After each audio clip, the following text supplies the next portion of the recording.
butterflies, rainbows, puppies, and Tom Hanks. It's things that everybody, and people, that everybody just love. And that's what we're going to do for you guys today. We're going to show off the most loved towers in BTD6 today. And on top of that, we're going to be beating Chimps mode with only these guys. So you all voted together that the tack shooter, the dartling gun, the wizard, and the ninja are all the most loved towers in BTD6, and we've decided to use them all together as a nice, lovely conglomerate to beat Chimps mode on Cracked. So the beginning shouldn't be that difficult, but doing any one tower start on Chimps mode that isn't just building a dart monkey and some other weirder towers can be somewhat tricky. Luckily for us, the ninja is a somewhat effective tower, but it is not effective enough. All right, we're going to go for some slightly worse positioning long-term, but hopefully better positioning short-term. I'm going to see if this makes sense for me. I wanted to eventually get rid of this guy, and I felt like if I got rid of that guy, having this spot, and this spot where I can attack with my ninja would be ideal. Unluckily for us, though, that did not seem to be the case. But, ooh, we've got green balloons flying in here already. I got to go for a texture early. If I can get it, I'm going to put it right about here. Go for it quick, and that looks good for us. Our start, I think, is solidified, because I'm going to be upgrading my texture for quite a while now, and every single little baby upgrade you get here, just a few $100, is going to add a ton of extra popping power. And then we have to think long-term here, though. What are going to be the best and most loved upgrades for these guys? And in addition, we have to talk about why these are the most loved towers in the game. Is there a reason behind it? Is it only because they're good? Or are they creative and fun to use and an interesting tower overall? It's all things we need to discuss later on, but for right now, let's just get this game flowing, and let's wait until we get Pat Fusty on the screen. I think it's pretty obvious Pat Fusty is the most lovable hero in the game. I don't think anybody would argue that. If you would argue that, I think you've got some issues that you'd have to work through. I mean, look at this lovable frown. Lovable giant fingers, lovable cute little curly tail. He's just so lovable, right? And he's also going to love the balloons so much, he's going to hug them into their eerie doom. Thank you, Pat, for being so lovable and so huggable. Now that we've got that out of the way, though, we're going to go tack spare. We're going to go for the even faster shooting. And even on round 15 here, it looks like with this combo. Whoa, whoa, whoa, whoa, whoa! What the heck just happened there? Well, like I told you guys earlier, the cool thing about this is we're playing Chimps, not Chimps, so we can always just do that and change something we've done previously. It does not fix everything, but those small little mistakes, and here's the weird thing. I could have easily just pressed escape button and gone out and came back and played the Chimps game all over again anyways. But it just makes things so much more easy to just jump out and jump back in. So I hope you guys don't mind that I'm doing this, but it does make my life just that much easier, and I just don't really care enough to really make it an extra challenge to not play Chimps and instead play Chimps. Alright, so we've got these guys going for us right now. I believe that the next best guy we need to go for is probably a dartling gun, and then after that, I think I want to try to get rid of this rock. It's $1,000, which is about 1/200th of the total money that we're going to make in this game. But of course, right now, that is going to be a bigger chunk of money that we have right now. It's like probably 20% of the total money we've made so far, which is kind of sad, I guess. But here we go. We're going to go for our dartling gun. We are going to throw him in the very, very back here. And I'm considering, though I have not fully decided, that I might go for the unusual thing for me. I almost always go for this combo, this square box right here, and kind of upgrade into something else. But I might actually go focus firing here, so I can aim down the line here without it being just completely crooked and weird and weak and everything. All right, so here we go. We've got our dartling gun. We've got rid of this rock here, which doesn't really help us out too much as far as this water is concerned, but it does help us out for dartling guns, especially if we're going to go for more than one of these dartling guns, which is a definite possibility here. In addition, it allows us to, if we wish, instead of upgrading this ninja, which is in a slightly worse position, maybe we could build a new ninja or a new tower that'll be even more effective kind of in this general area. And I think I want to do that. I think there's no point in upgrading this ninja. I think. Let me think about this really quickly. Do I even want to go for any of these guys? I mean, I think Sticky Bomb's probably the only one I want to go for. And honestly, this is not a bad spot for Sticky Bomb. All right, that's where we're going to go for it. Sticky Bomb Ninja is the answer for us today. Eventually. I am going to just lock myself in here to this focus firing and this laser shock just so I don't end up screwing something up and doing something stupid later on. But I don't know exactly what I want to do beyond that. I could go all the way up to a laser cannon or something even weirder, but I think I would actually prefer just going Hydro Rocket Pods and just chilling with the Hydro Rocket Pods for a long time and getting myself started in this game. Hydro Rocket Pod's Dartling Gun is probably my favorite mid-game tower in almost the entirety of BTD6. It's just so solid. It's hard to pass up. So we're going to go Advanced Targeting, give ourselves cam detection. We got faster spin. So now we've got an extremely fast popping tower here. And he's really good against the Moab class balloon as well, which we don't currently have that much Moab popping power. So eventually we will get some of that action. But right now, definitely at least a little bit on the weak side here. Overall, I'm feeling very comfy, though. I'm feeling so comfy that I think we'll see you guys probably closer around 40. All right, folks, it's about that time. Hydro Rocket Pods is officially ready to go, and I'm just going to buy him. He's a really cool tower. He really is. He's just awesome in pretty much every single way. He pops blacks, which is fun, and doesn't really have any sort of... I don't think he has any balloon weaknesses whatsoever. And even against something that he's not great against, like the Moab, he still is pretty good against. I mean, if we just like kind of look at this popping power here, I mean, this is not no popping power against a Moab. And we're getting that laser shock damage as well, which is kind of just combining it all together. And with Pat Fusty combined together, oh my god. This is just a good combo right here. But then he really, really shines against the balloons here, which allows me to build almost anything that I want in the next 10 rounds. I'm going to have probably close to $20-something thousand saved up. I can decide what I go for. So, before we go too far here, I do want to go for one tower in particular that I think is going to be... I think... I don't know where I want to put him. I think I might put him here. This might be good enough. Yeah, we're going to go right here. We're going to go for a Guided Magic on Popped Army. Alright, so... I just really, really like this guy. He's a very good cleanup tower. Once we get up to a Prince of Darkness, even better than that. I think this is probably one of the main reasons why people are probably saying that Wizard is one of their most loved towers in the game. Specifically for either Unpopped Army or Prince of Darkness. The pod, baby. Okay, let's break him down. Let's break him down. So I can only guesstimate. I cannot answer for sure on the reasons why you guys voted the way you did, but I can guesstimate on why certain things are loved more than other things. You know, like I was just talking to you guys about hate and why people hate certain towers. It's because they're hard to micro or hard to play with. Just the other side of the coin. Usually the loved towers are either fun to play with, or they're easy to play with, or they're good. All three of those things combined together, and if you have a couple little drippages of any of those leaking into each other, it makes it even better. All right. So first of all, let's talk about the Tack Shooter. Tack Shooter is good. He's fun. He's interesting. I think he's probably got one of the best designs in the entire game. He's really cool because I like the way that the color scheme is.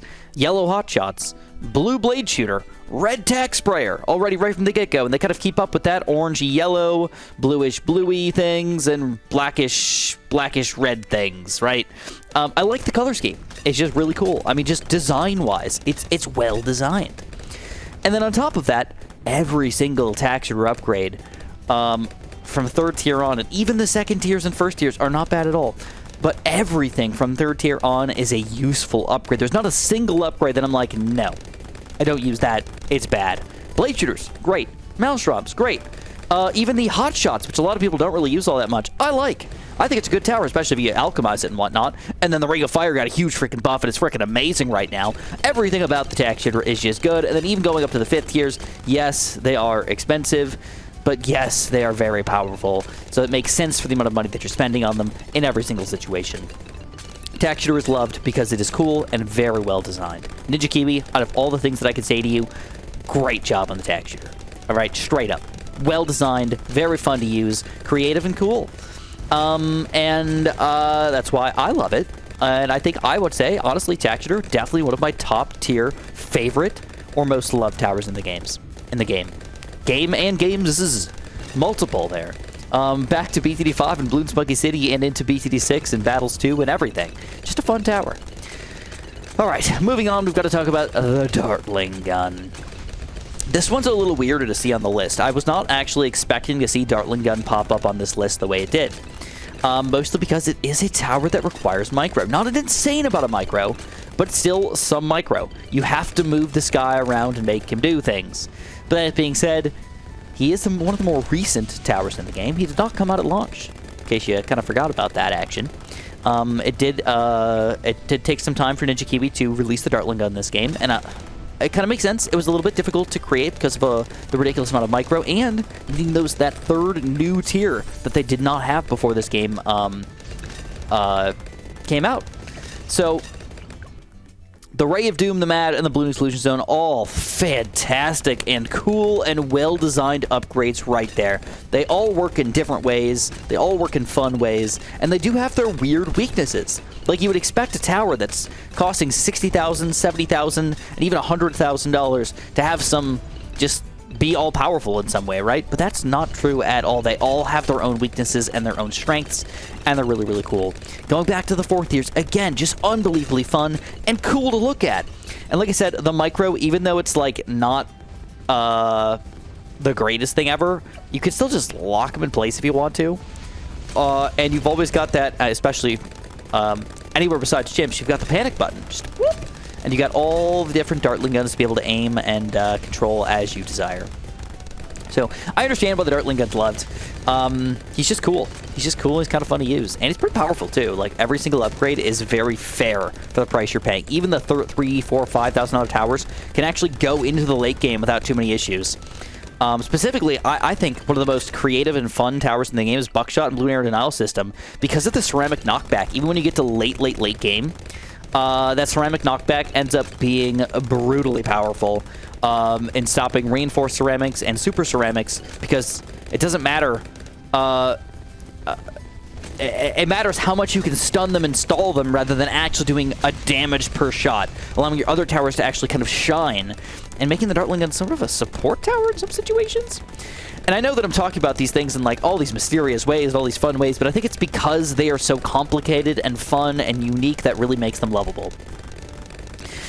Then, moving on, we've got to talk about this wizard friend here. And I think the wizard is fun because he's mysterious and magical. And what they did to the wizard was they did almost a complete rework when they designed BTD6, because they took away a lot of the stuff that the wizard did in BTD5, and they took it away. They gave it to the druid instead. For example, the Heart of the Thunder and the Druid of the Storm.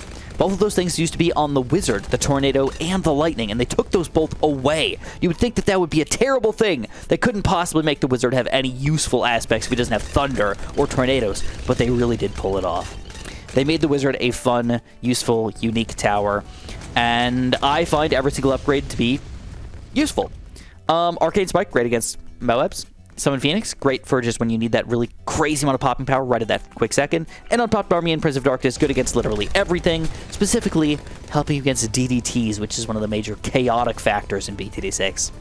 So, I know I really talked about Dartling Guns like a lot, but Wizards are just lovable because they're so fun. You know, they're creative and cool and fun and easy to use, I think. Every single Wizard, you can kind of just put them down pretty much anywhere, and they're going to just do their job, right? They're not super duper easy. It's so easy that they can't be more perfected. You know, putting top path on strong and whatnot can be kind of important, and positioning your Arcane Blast Prince of Darkness here so he's not going to be using these guys in the very, very front or all the way in the back where they won't even reach to anything. Positioning can be important and all that stuff, but still fairly easy to use. And then the Ninja. Now this one is weird because back in BTD5 and Battles 1 days, the Ninja was by far, and I say by far, the most favorited and loved tower in all of Bloons games. Alright, BTD5, Bloons Monkey City, Battles 1, probably the most used tower in the game, and I mean by far. And that means even over Dart Monkeys and things like that, Ninjas were just overused, bro. So why are they still so loved? And I think honestly part of it goes back into that time when ninjas used to be so good and overpowered. But even now, they're still a fun tower. but they're a little less fun to me than other people. I don't really love the ninja. I'll be honest with you guys. I don't love them. Out of all these towers here, I understand the love. I understand the love. I understand the love. This one's a little weirder for me. It's not that I completely disagree and say, if you love this tower, you're wrong. In no way, shape, or form. But if, you know, I'm an opinionated guy.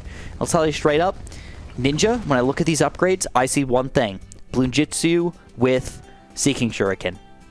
That is like the main ninja in the game. Alchemize that puppy and you got some other stuff. And the only other thing that I can think of is going Flash Bomb and or Sticky Bomb for Moab popping power. The only... And I said the only other thing. One other thing that I can think of that I am not super keen on is if you do end up spamming the 20 Shinobis with the 2 other 5th tiers, obviously that's very powerful. So, and in fact, that's one of the best ways to go late game on Chimps, or late game in general, with very limited money, is with a Shinobi spam. So, I would not say they're all that versatile, though. You know, they kind of have their use cases, and then like, they're just kind of done, you know? Like, they just do their job, they do a little bit, but then you really have to invest almost all your money into one gigantic basket of eggs. And I'll be straight with you, I think the Easter Bunny's going to take those eggs, he's going to run away, and he's going to bury those eggs. And you know what? I don't think they're coming out. I don't think they're coming out unbroken, unscathed. I think they're staying underground forever, and they're buried, and they are done. And the Easter Bunny's probably going to die, get eaten by a hawk or something like that, and boom, those eggs lost to history. And that's the way I feel sometimes. You know, that's just the way I feel sometimes about the ninja. Lost to history. Just like the Easter Bunny and his basket of eggs that he has hidden in the ground. Okay, now that we've got that out of the way, let's talk about strategy. So the reason why I got Prince of Darkness is I still believe that he is probably one of, if not the best, upgrade/tower in the game. It's hard to disagree with it when we are rocking through round 80 here with no micro on this guy, a hero, and a couple random towers here with Prince of Darkness. Like, these are crappy towers. Few hundred dollars, Prince of Darkness, and of course we spent a few thousand on this guy, but he's not even doing that great. 102k versus 200k. Actually, you know what? He's actually doing pretty good. I take it back. Oh, wait, hug! Hug! Compatibility?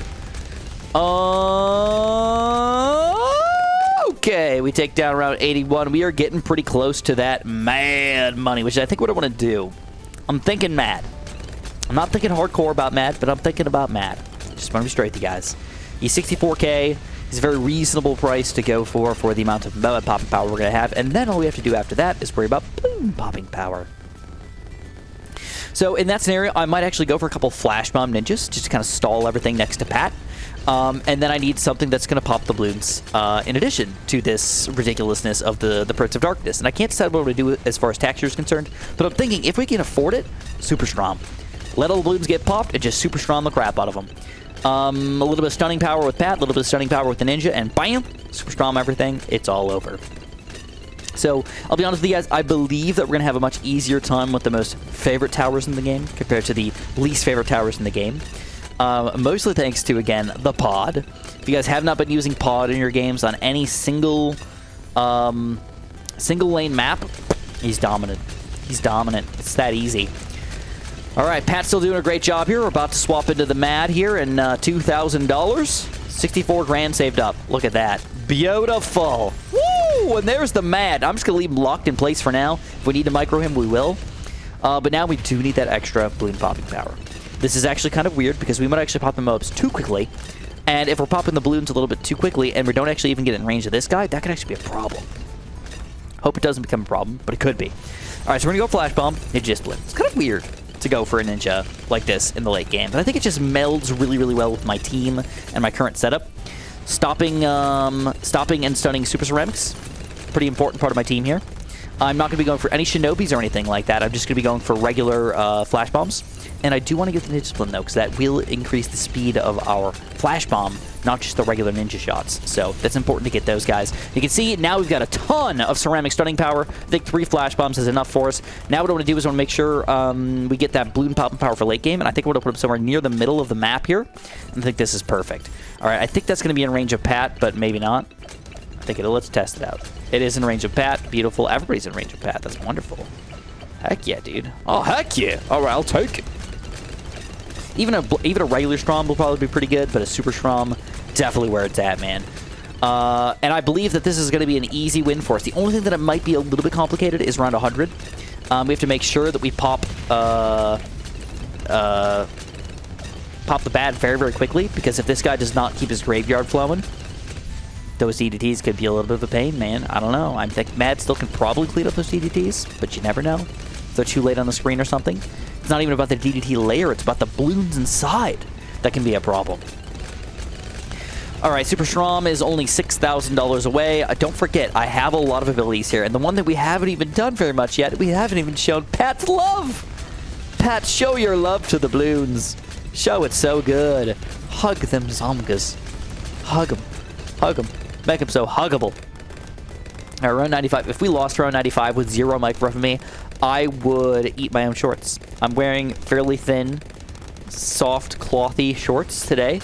I would eat them if we lost. No micro required. I would eat them. I just believe that this is the right defense for DDTs.